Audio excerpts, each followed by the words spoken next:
Straight and simple this week, it's all about the cyber kill chain coming up.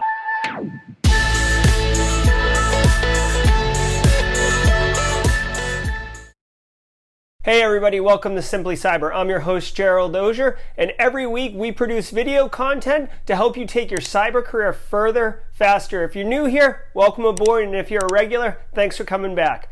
This week I wanted to talk about the cyber kill chain. Now, Lockheed Martin originally, defined this and they registered and stuff, but there are so many different variations of it. But if you work in the cybersecurity field, you're definitely going to hear about it, and you're definitely going to see products refer to it, and you may even see it in like reports and stuff like that. So I thought it would be worthwhile to talk about the cyber kill chain this week, kind of talk about some of the criticisms of it because it's not perfect, and kind of drill into each phase of it and give some context to it, so then you can start using that terminology and understand when the conversations are going on. So first things first, here is the Lockheed Martin version of the cyber kill chain. Now, Lockheed Martin is a massive government contractor. They make planes and stuff like that, but they also do cybersecurity work, and they define this cyber kill chain in order to help basically turn around and then say, we're going to help you, basically defend different aspects of it. And the concept is that if you can break one of the links in the chain, then you effectively break the entire chain, and it's no longer an effective mechanism for a threat actor. Now, I will say that this process, while you can map many attacks to it, is really more geared for and designed for advanced persistent threats, APTs, as they're referred to. And these are oftentimes like major nation state threat actors, APT 29 from Russia or APT 41 from China. These are like the big ones, and this kill chain is actually how they are doing what they're doing. So let's just drop right in step one and go from there. So step one is reconnaissance, right? So this is enumerating targets. All right, so you've been given a target, right? Ultimately, what's your goal? Like, if the goal is to steal, let's say it's to put ransomware on as many systems as you can at a business, right? So the first thing you got to do is reconnaissance, right? So whether you're a threat actor or an ethical hacker or penetration tester, you got to do recon. So this is, what do their email addresses look like? What domains do they have online? What kind of job postings do they have within the IT space to see like what kind of tech stack they're operating with, right? So if they have open jobs for Windows Windows administrators or Linux administrators or network engineers, or must have familiarity with like sonic wall firewall devices. You know what I mean? Like doing reconnaissance so you can have as much information as possible on target, so then you can use it in the later stages of the kill chain or of the attack. Now, I want to point out here, there is nothing you can do to prevent someone from doing recon on you, okay? So this is like open source intelligence, OSINT, you'll hear it referred to. You hear people talk about OPSEC and operational security. This is like not putting on your Facebook page that you're going to be going away for 4 weeks to Europe, because then, if you are a thief, you know that house is empty. Right, so this is kind of what that is. Now, I will say you can have a low footprint. You can turn off. You can not allow, pinging to work on external devices or whatever. Like, there are ways to kind of reduce the ability for reconnaissance. But let's be honest, it's 2020 when I'm recording this video. Everybody's hyper connected to the internet, so it's very difficult to have a low profile, if you will. But so reconnaissance, you've got all your information, you got all your data on target. Let's move on to step two. Now, according to Lockheed Martin's process, step two is weaponization. Now, this is you're taking step one, you got recon, so you know that they're running a Drupal web server and they've got a PHP middleware, for driving the site, and it's got PostgreSQL backend. Okay, so now let's get weaponized. All right, so let's figure out what tools we have in our arsenal to be able to compromise or attack those targets and then, bundle them up, right? Like ultimately we want to, steal data, or we want to drop ransomware. Again, thinking like the threat actor here. So let's bundle up how we're going to exploit, and like let's put like the payload, whatever it is that we're going to drop. So you kind of exploit it and then drop the payload of what you want it to do, whether it's a payload to pull down more tools and software and stuff like that, or if it's to dump credentials on the box that you're compromising, whatever it is. That is what the weaponization phase is. Now step 3 is, oh, by the way, let me just point out too, you can't stop someone from doing this, right? So again, if the point is to break a link in the chain, you can't stop step 2, because literally it's happening like in labs and in homes and in wherever. Like you can't stop someone from doing that, right? So it's just, this is one of the criticisms of the kill chain. So step 3 is delivery, and this is sending the weaponized payload to your target. Now, okay, so step 4 is going to be exploitation. Like, to me, step 3 and 4 are kind of in the same thing, right? So step 3, you're sending it. Step 4, it's executing. So I would merge those together, and I'm going to talk about them together. But basically, step 3 is, how are you going to get the payload there? Are you going to try to trick someone to run a macro-enabled Office document? Are you going to drop USB drives in the parking lot that have the payload on them? Are you going to try to physically break into the facility and do something?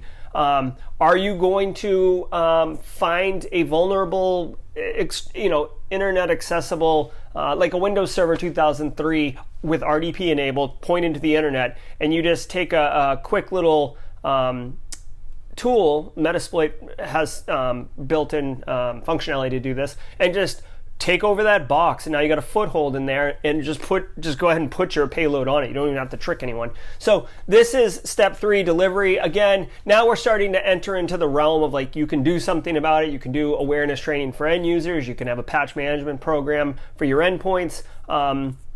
This is where it's starting to blend, and you can actually do something. Now, step 4, as I mentioned a minute ago, is exploitation. And exploitation is actually, now you're being attacked, right? So, it could be successful, it could be a failure. Certain malware is designed to work in certain ways. So what comes to mind right away is like Angler exploit kit. So if you're browsing on the internet web browser, and you get redirected to like a watering hole kind of attack, where like there's malvertising on the side, and like you're just at a regular website doing what you're doing, and that malvertisement is going to look at what kind of browser you're using and look at what version it's on and know if it's vulnerable, and then go redirect you. And then if you're not, like, it doesn't attack you, and if you are, it will attack you and then do whatever the malware or the payload, the weaponized load, is supposed to do at that point. So exploitation isn't always 100% successful. Again, you can start to enter into defenses and techniques to kind of thwart that.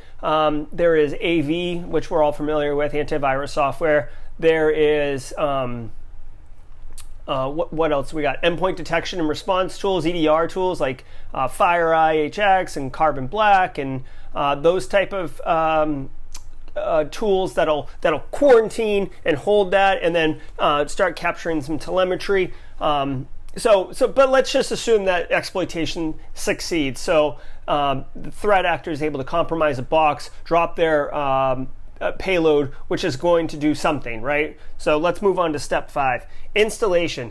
Now, installing malware on the infected computer. So it's not like when you compromise a machine, like you may just get terminal access to it, right? It's not like you're dropping your entire suite of tools, right? Because that would look pretty fishy, and like you don't want to. You don't, like, if the exploit doesn't work, you don't want to like dump all your tools and stuff on the box, right? So the next step is that installation. So installing the malware, and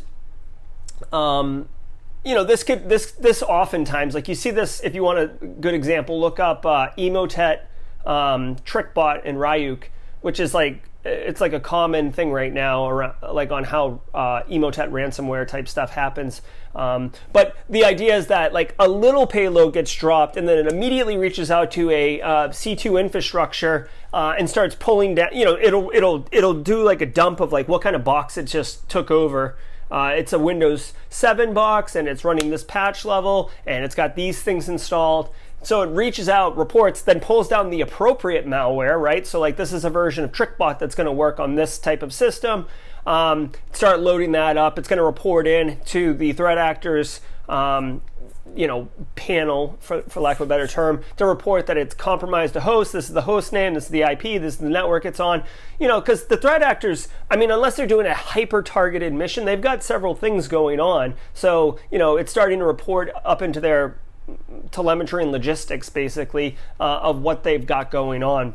Step 6 is command and control, and I just basically referenced this. This is, the threat actor now taking advantage of owning a system or a group of systems within the environment and beginning to get that visibility, right? So now they know what they have, and you'll see a lot of times command and control is used for like controlling botnets. That's a pretty common and popular technique. That way you can have a hyper-coordinated attack for denial of service attacks on systems, because they all have to get the command at once. But you'll see C2 infrastructure go up and go down.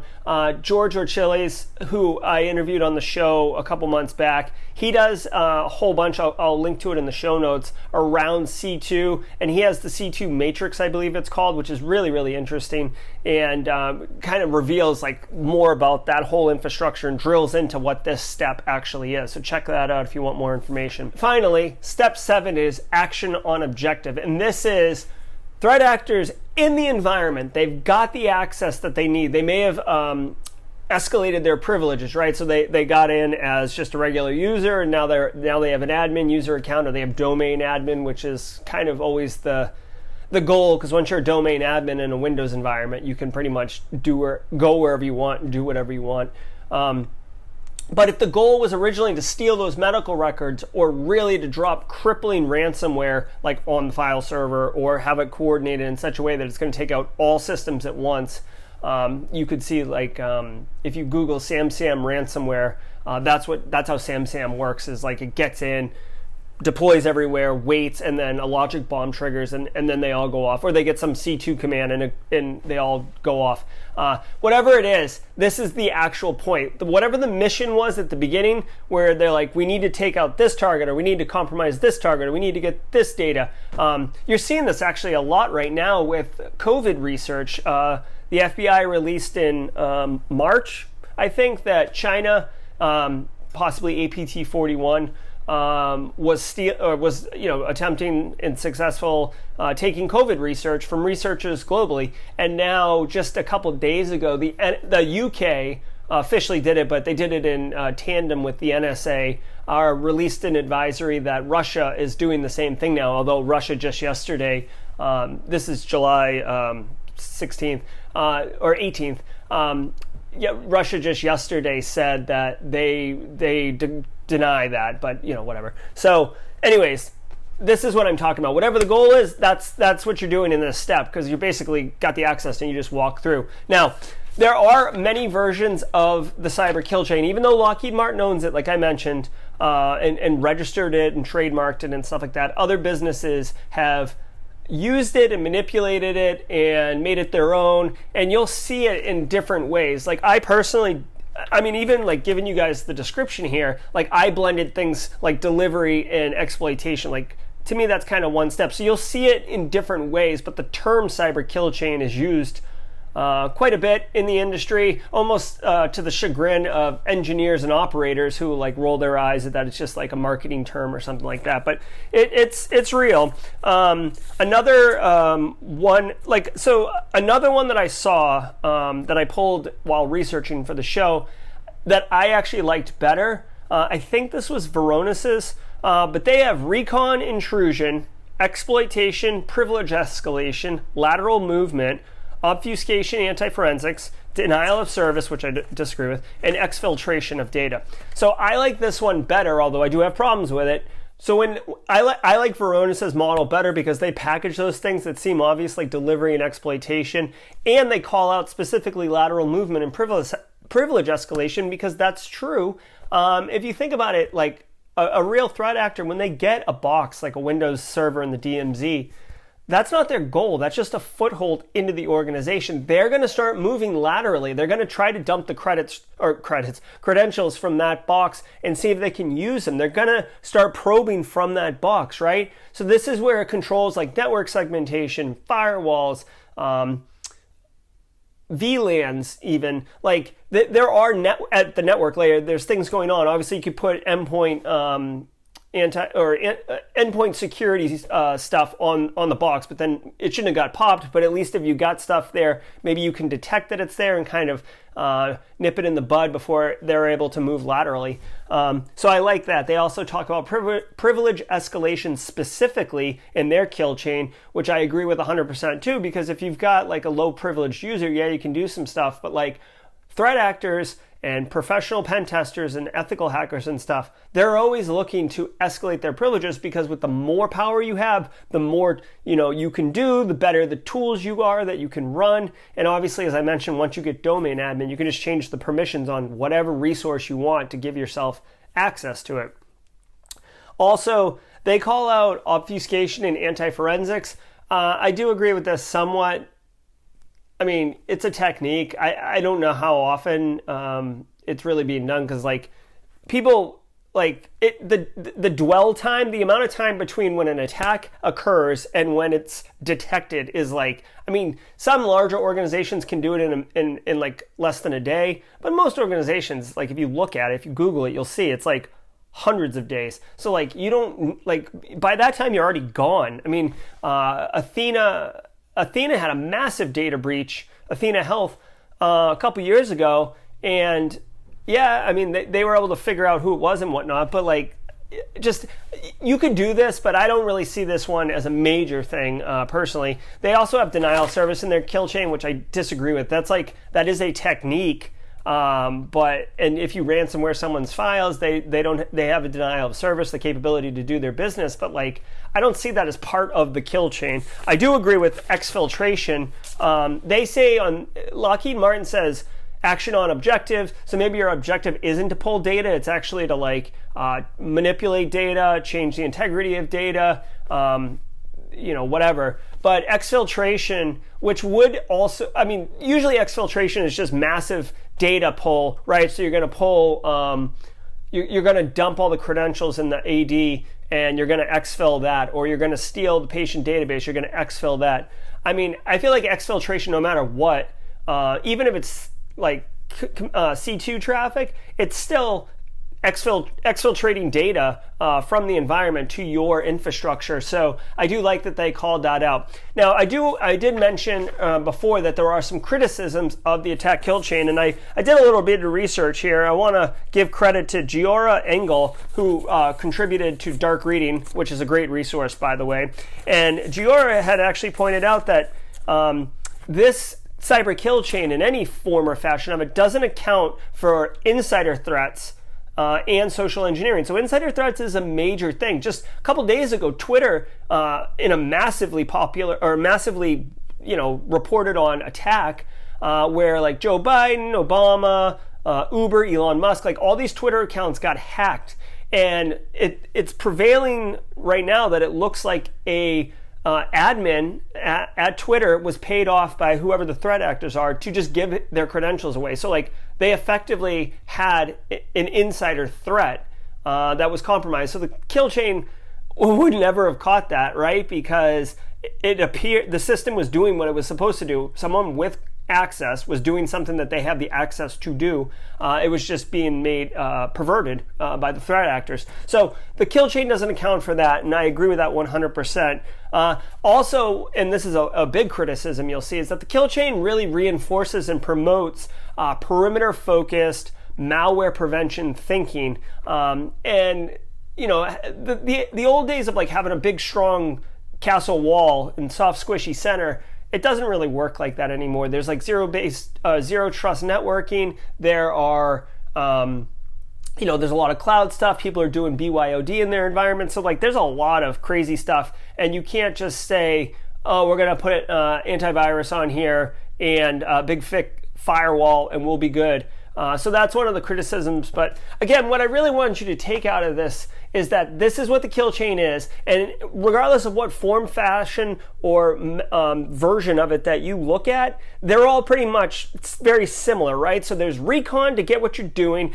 There's figure out how you're going to compromise or get into the environment. There's getting in the environment, and then there's doing whatever it is you're supposed to be doing in there, right? Like the idea of like the curious hacker or whatever, that may still exist, but that's a super minority. We're talking professional cyber criminals, we're talking professional pen testers, ethical hackers, and this is the technique that they're going to use, like the methodology, if you will, of what they're going to use. And that's why it's important for you to know it, and that's why I wanted to talk about it today. So if you found the show great, take a second, give me a thumbs up. I really appreciate that. If you really liked it and you haven't subscribed yet, hit the subscribe button, because I push out videos every week. And I've really enjoyed it, and I'm almost at 1,000 subscribers, so I greatly appreciate that. And just as a little bit of personal news, I'm super excited. I'm going to be speaking to women in cybersecurity at the University of Windsor in September on the 21st, helping them understand how they can take their cyber career further, faster. So really appreciate that opportunity from them. So that does it for this week. I hope you had a good one. I look forward to talking to you next week. And until then, stay secure.